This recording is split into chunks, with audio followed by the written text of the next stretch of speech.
یہ بتا گئے جب میری خطا معاف ہو سکتی ہے تو کوئی گناہگار مایوس نہ ہو کہ اس کی خطا نہیں معاف ہو سکتی۔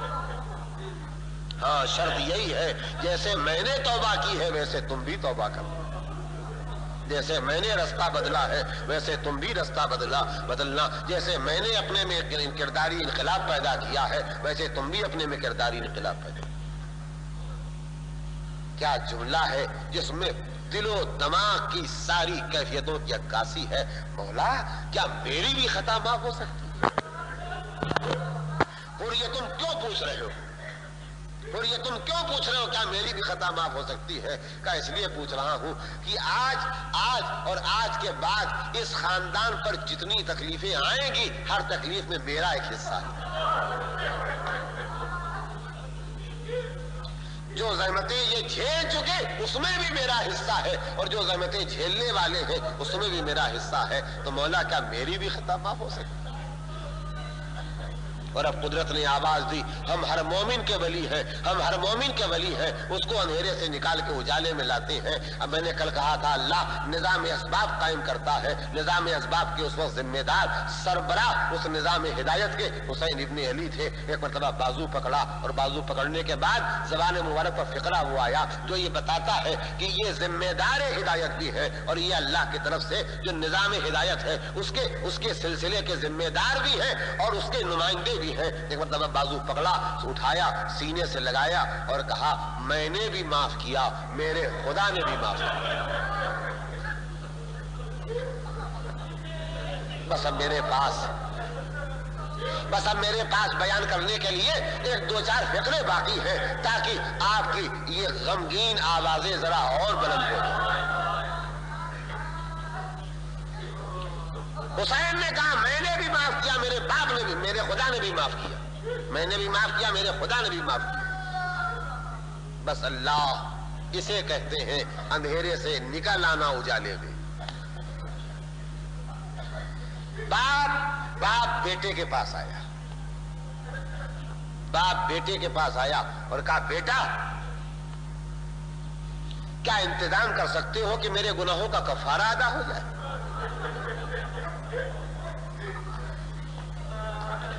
میں اپنے لفظوں میں سناتا ہوں، کیوں بیٹا کیا اپنے باپ کی مدد کرو گے، اپنے باپ کے کام آؤ گے؟ تو بیٹے نے کہا بابا کام کا راستہ بتائیے میں تیار ہوں۔ کہا لال ایک کام کرو، مولا کی خدمت میں اجازت لے کے میدان میں جا کے لڑ کے مولا پر جان دے دو۔ بیٹا تم جان دے دو تاکہ میں تمہارا جوان لاشا اپنے ہاتھوں پر اٹھا کے کہوں مالک میری خطا معاف کر دے، کریم میرے گناہ معاف کر دے، رحیم غفور میرے خطاؤں سے درگزر کر۔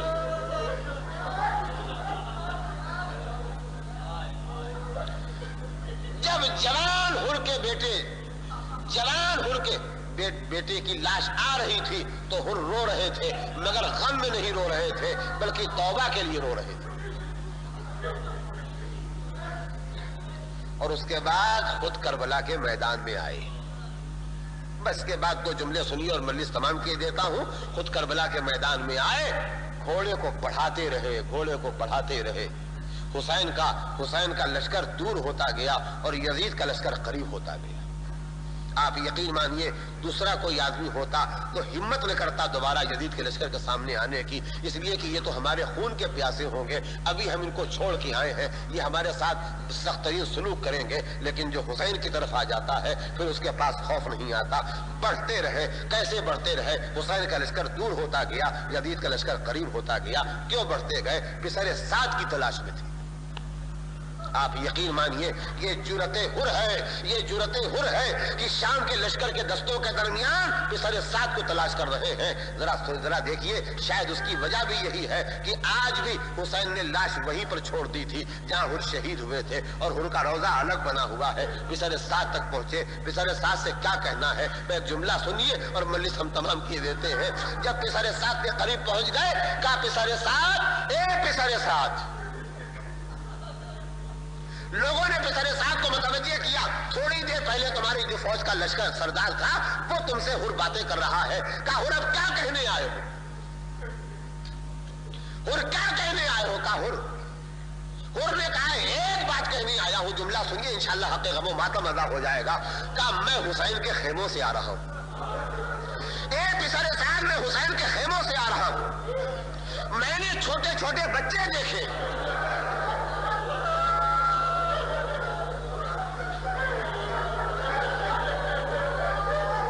اے پسر سعد میں حسین کے خیموں سے آ رہا ہوں، میں نے حسین کے چھوٹے چھوٹے بچے دیکھے ہیں۔ روایتوں کا فکر یہ ہے کہ ایک مرتبہ جناب حر نے کہا اے پسر سعد، ارے میں نے ان چھوٹے بچوں کو اتنا پیاسا دیکھا ہے، اتنا پیاسا دیکھا ہے، اتنا پیاسا دیکھا ہے، جو اگر ابھی ابھی ان کو پانی نہ ملا تو یہ پیاس سے مر جائیں گے۔ ارے حر تو شہید ہو گئے، مگر اے بچوں کی پیاس کا ماتم کرنے والے، بچوں کی پیاس کو دیکھ کے بے چین ہونے والے، آ کے دیکھو عصر عاشور ہے، خیمے جل رہے ہیں، تازیانے برس رہے ہیں، تماچے مارے جا رہے ہیں، بچے پیاسے ہیں۔ سیعلم الذین ظلموا ای منقلب ینقلبون الا لعنۃ اللہ علی القوم